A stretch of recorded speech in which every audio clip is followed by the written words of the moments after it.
Welcome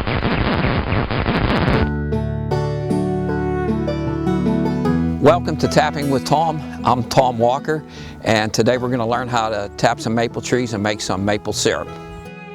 Anyhow, you just get a gallon milk jug, put a couple slits in it up like on the shoulder of the jug, and then go ahead, I tie a piece of wire around that handle, and then I use that to tie off on the tree. Then I have some plastic spots that I use year after year. I think mine are 1/2 inch diameter spouts. Go over to the tree. I drill a 1/2 inch diameter hole in the tree and it's no science to it, 1.5 inches, 2 inches maybe.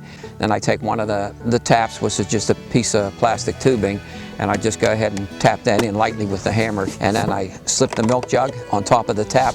Then I take that wire that I put on the handle and I just twist that around the nail, and that holds that up there in position. If they're running good, they would fill up almost completely by, I would say, like usually I would empty out in the middle of the afternoon, maybe like about 3 o'clock or so, and then I'd go back later on in the evening. And needless, all the trees are different, so they'll flow at different rates, and depending on which ones are getting more sunshine than the others.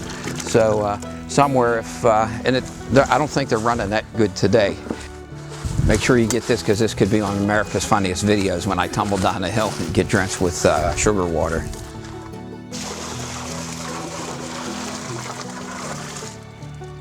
I call it water because now it's mostly sugar water. A lot of the minerals are still down in the roots. I can boil 35 gallons in a day, and that's usually what I do.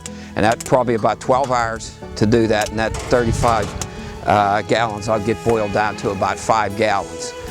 These are the minerals that are in the water, and we're just skimming this off to keep the water as sweet as we can.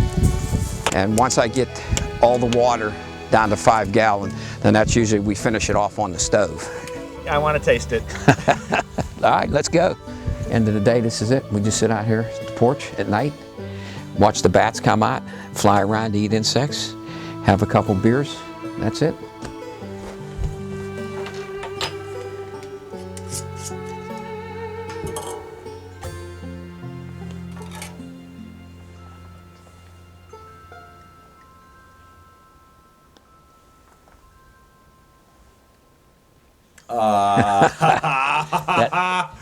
That stuff, I tasted that this morning. That is real. Ain't that good?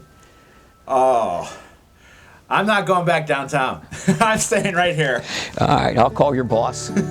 Like, there's a lot of young folks that are interested in it now, so it makes a good connection. Whereas when I was a kid growing up, there was like remember the generation gap? It was enormous. So a lot of those folks didn't have anything in common.